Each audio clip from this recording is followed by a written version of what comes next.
feel most alive?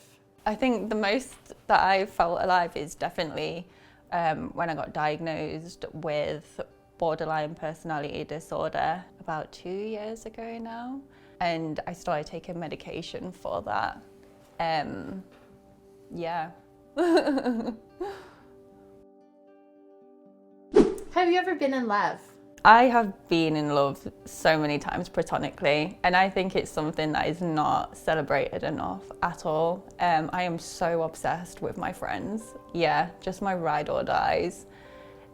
With regards to romantically, I have been in love once, and it was the most beautiful experience that I have ever endured. It was like the first time that I was vulnerable with someone and allowed someone in, and it was like the most gorgeous relationship that I've ever had as well. My life is so full at the moment, and I am so okay being alone because of my friends. They just go above and beyond to understand me, like as a person. You know, they research into my mental illnesses. Like I can be so upfront and like direct with them, and they have the emotional labor as well to like call me out if necessary, and also reciprocate that if I was to do it the other way around. Yeah, I would not be here if it wasn't for them. Going through life not knowing that you have borderline personality disorder, and not knowing why you're triggered by particular things, and it's kind of get a little emotional, and just people not taking the time to try and, you know, understand you as a person. Blake was the first person who came in and just kind of like cracked me open like a coconut, and I have learned so much from them. I am vulnerable because of them, and that is the biggest risk in life that I have taken, and that is just a beautiful thing, and I honestly owe so much to that guy. I love them so much. Could go on forever. What is your biggest insecurity? God, my biggest insecurity. I have been told my whole life that I am too much. I don't know if you can see this, but too much. Because I have the feelings of like 10 million people, I have grown up and just felt everything to such an extreme level.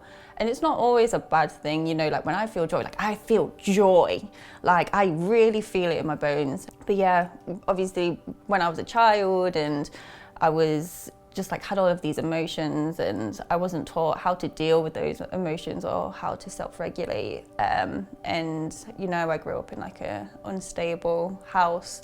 So I then brought that with me into like being an adult. And just the things that you hear from people, they're just kind of like, you know, I don't have the capacity for this. You know, I can't deal with this, you know, I can't be there for the way that you need me to be there, or because they just kind of think I as a person is too much. And I've recently become sober as well. So I'm like even more in tune with my feelings and my emotions. And yeah, that's definitely been a massive trigger point for me, basically all of my life.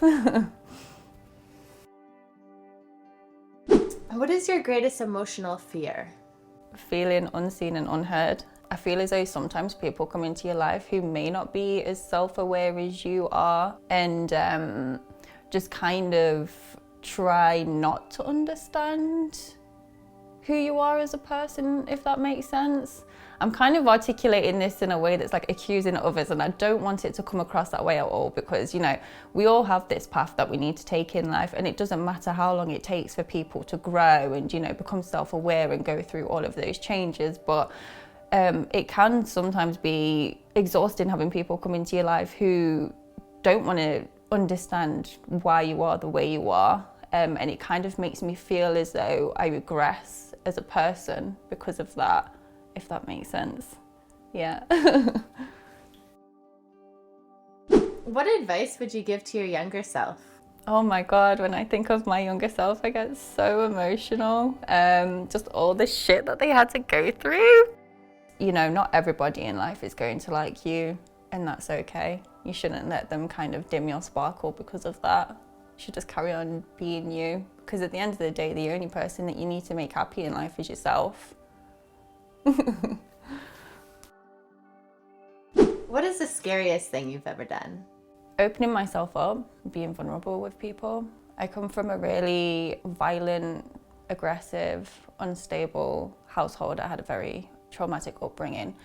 So I was taught from an incredibly young age that I should go through life kind of being as big as I possibly can and as scary as I possibly can and as hard as I possibly can, and to always keep people at a distance. It's only within the last few years that I've actually started to trust people.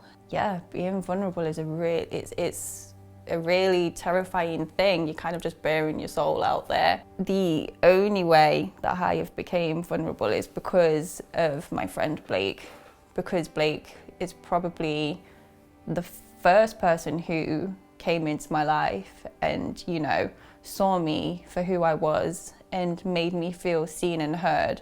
It took me being an adult to be able to feel that. I don't think before that I felt that in the absolute slightest. And they showed me how to be kind and how to be soft. It is the most beautiful yet terrifying thing that I endure, because through being vulnerable, it's not always a good thing, you know, people come into your life and they hurt you and stuff, but through being open and honest and kind and, you know, showing yourself to people, I have had some of the most beautiful connections and experiences with people, and that would not have happened had I have never have met Blake, and, you know, kind of learned that being vulnerable means that you get beautiful things in life.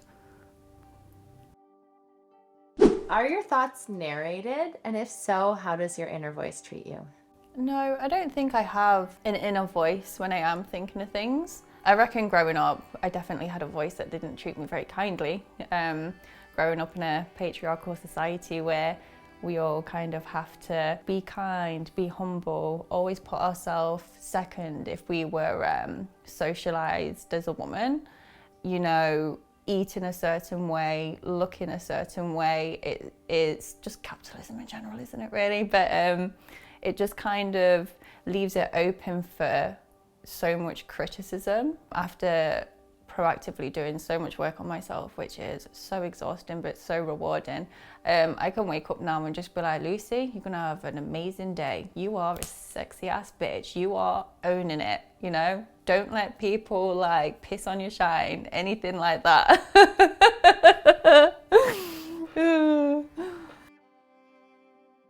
What's your favorite trait in yourself? My laugh. I have the most ridiculous animated laugh. That is one thing that I was never told that I should hold back from like a kid. Is just, you know, if you're like in the moment and you find something really funny, just like take it for all it is. And oh God, I have so many different types of laugh as well, but I'm just like so unapologetically like ridiculous when I find something funny, and I make it everybody else's problem as well. Yeah, I would definitely say it was probably my laugh. What's a belief you hold that many people would disagree with? I think a belief that I have is that you should always put yourself first, and to be selfish and just kind of have strong boundaries. And I think the more that people like go to therapy and become self-aware and, you know, fix their wounded child and, you know, stop doing things like being a people pleaser, they will also get to a point where they believe that too. But for most people, we were raised where we had all of these expectations and obligations to always put other people first, always make other people feel comfortable, and like saying like family come first kind of thing. And it's like, I absolutely adore my family, but I will always put myself and my mental health before anyone or anything else. I'm quite direct as a person as well, and it can be quite a glaring mirror for other people, and it can rub people up the wrong way. Maybe because on a subconscious level they know that we should all kind of be like that, I guess. But yeah, I definitely clash heads with people sometimes because I'm like, we should all just be a little bit more selfish. What is something you feel shame around? being diagnosed with borderline personality disorder, you kind of naturally have like a lot of shame around the way that you react to certain things. I feel as though there's only so much that I can do and say to like other people to like educate them on my mental illness and, you know, ask certain things of them to prevent particular things from happening. And sometimes I don't show up as my best self, and it can really shake people to their core, because I can come across initially like super well-rounded and like self-aware, and I'm able to articulate my needs and what it is that I need from other people. And then sometimes I can have a flare up, and then I can get incredibly reactive, but I do always hold myself accountable afterwards. But every single time that happens, I just 110% go into a massive shame spiral because of it, because it's just kind of like that critical voice in your head where it's just kind of like, you should have done this, you can do better, X, Y, and Z. So yeah, I definitely have like a lot of shame around, you know, like when I'm splitting on people, and when I can come across like quite direct, because I am direct, but sometimes it can come across incredibly abrupt to other people as well. And then afterwards, because I have so much anxiety, I'm just kind of like, oh, I should have worded that this way, or I should have changed my tone, or I shouldn't have looked at them too intensely, or, you know, those types of things. I definitely feel shame around. It's just a shame because sometimes you don't have control over those things, right? And we just kind of live in a society where mental illness is only acceptable if it's painted a particular way. So if I'm sad and, you know, I'm a damsel in distress, you know, people will always feel more sorry for those people than if someone comes and they have like an outburst or they're angry, because the most prominent emotion that you have when you have borderline personality disorder is anger. So that's the immediate emotion that I like display to people. But that doesn't necessarily mean that I'm angry. I can be upset, I can be scared, I can be things that people who, you know, show it in a different way are, but because I'm coming across like I'm going to be an inconvenience, sometimes that's when people just kind of, you know, they just kind of tap out and, you know, too much. Oh, God, going on a tangent.